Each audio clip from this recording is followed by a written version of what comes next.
Alright, perkenalkan nama saya Iqbal dengan akhiran NIM 1. Di video kali ini saya akan membahas dan mengeksplorasi sebuah topik yang mungkin belum belum terlalu banyak dikenal oleh banyak orang, yaitu teori kritik sastra antropologi. Jika Kali ini kita akan membahas bagaimana budaya manusia dan karya sastra saling mempengaruhi. Maka kita akan langsung saja ke penjelasannya ya. Nah, di sini kita mulai dengan pengertian dasarnya, juga membahas hubungannya antara antropologi dan sastra, dan kemudian masuk ke lebih dalam ke ruang lingkup serta teknik kajian dari teori ini. Mari kita mulai guys ya.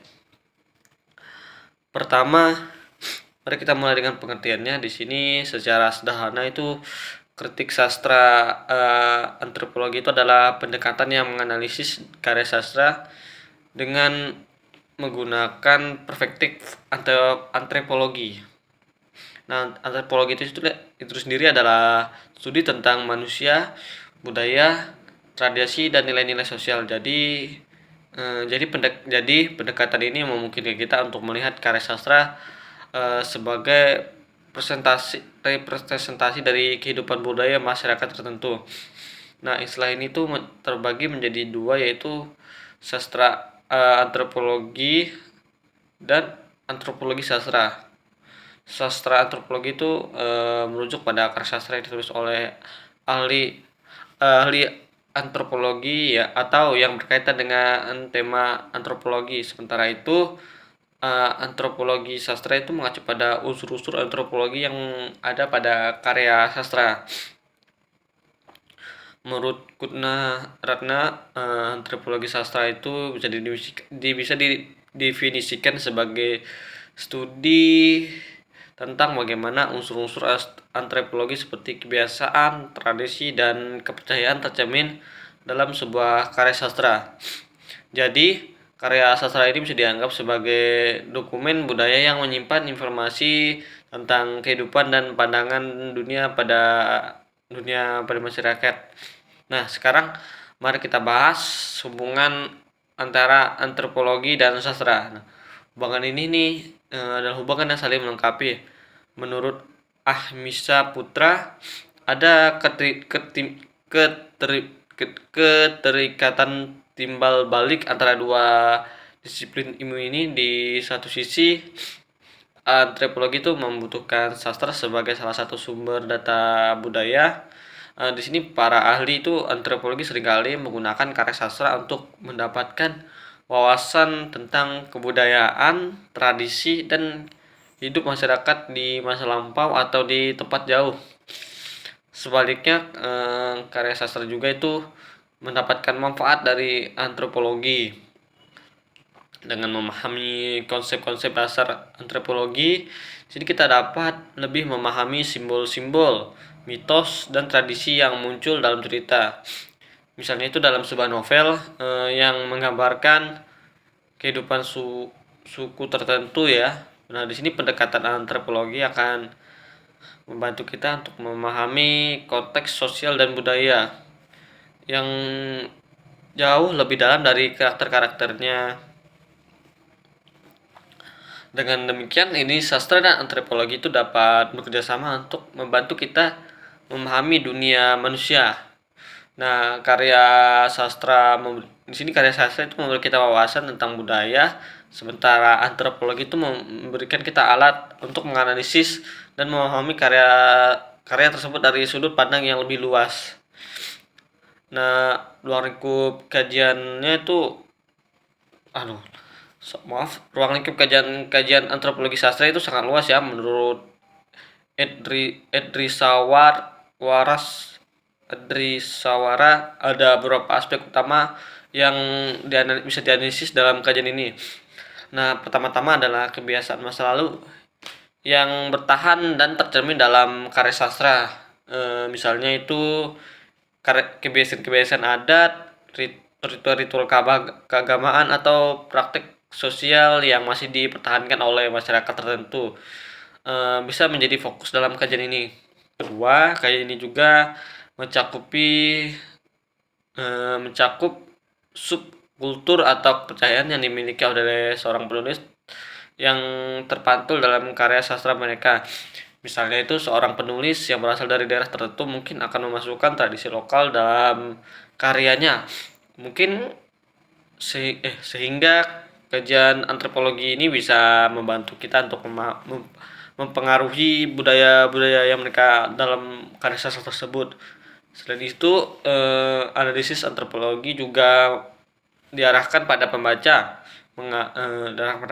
mengapa ada kelompok pembaca tertentu yang sangat tertarik dalam karya dengan tema-tema etnografis. Hal ini tuh bisa menjelaskan tuh kaitan antara sastra dan identitas budaya pembaca. Dan tak kalah penting juga, kajian ini juga meneliti bagaimana proses pewarisan sastra tradisional dari waktu ke waktu. Nah, di sini kita bisa melihat bagaimana cerita rakyat, mitos atau legenda itu diturunkan dari generasi ke generasi dan bagaimana karya mereka itu mempengaruhi karya sastra modern. Untuk melakukan kajian antropologi sastra itu ada beberapa langkah strategis yang harus diperhatikan.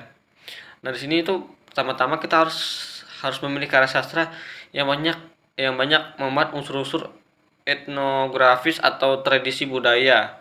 Nah, ini penting karena karya tersebut harus mencerminkan kehidupan masyarakat tertentu dengan kuat, baik itu dalam bentuk kebiasaan, nilai-nilai ataupun simbol-simbol budaya. Setelah memilih karya sastra, untuk langkah berikutnya adalah menganalisis pemikiran, falsafat, dan mitos yang terkandung dalam karya tersebut. Nah, bagaimana dengan karakter-karakter dalam karya tersebut menjalani kehidupan mereka? Nah, di sini apakah mereka terikat oleh tradisi atau norma-norma budaya tertentu? Inilah fokus yang menjadi analisis antropologi sastra. Selanjutnya, kita juga perlu memperhatikan struktur cerita. Di sini apakah ada pola tertentu yang mencerminkan nilai-nilai budaya. Misalnya dalam banyak cerita rakyat tuh ada simbol-simbol yang mewakilkan kebaikan dan kejahatan, atau konflik antara manusia dan alam seringkali mencerminkan kepercayaan masyarakat terhadap dunia gaib atau goib. Nah, terakhir simbol-simbol ritual dan tradisi juga fokus penting dalam analisis ini. Apakah ada upacara adat atau ritual keagamaan yang digambarkan dalam dalam dalam cerita. Nah, di sini bagaimana hal tersebut dapat mencerminkan kepercayaan dan praktek sosial pada masyarakat. Untuk memberi gambaran yang lebih konkret itu mari kita ambil contoh yang nyata ya. Sebuah karya sastra yang bisa dianalisis dengan pendekatan ini tuh misalnya novel Sang Pemimpin karya Andrea Hirata yang menceritakan itu bagaimana kehidupan di Pulau Belitung. Dalam novel ini kita dapat melihat bagaimana budaya Melayu dan kepercayaan lokal itu memainkan peran penting dalam kehidupan karakternya. Nah, dari sudut pandang antropologi kita bisa menganalisis bagaimana adat istiadat Melayu seperti masyarakat berinteraksi, cara pandang pendidikan maksudnya, dan sikap mereka terhadap impian dan harapan juga tercermin dalam novel ini. Dengan demikian novel ini bukan hanya sekedar tentang perjuangan hidup juga, tapi juga cermin dari kehidupan budaya masyarakat Belitung. Oke, jadi teori kritik sastra antropologi itu kita bisa melihat karya sastra dengan berbagai cara yang berbeda. Di sini karya sastra bukan hanya sekedar cerita atau puisi, tapi juga merupakan cerminan budaya manusia. Dengan menggabungkan ilmu antropologi, kita dapat memahami lebih dalam makna yang terkandung dalam karya sastra dan bagaimana budaya dapat mempengaruhi pencipta dan penerima karya tersebut.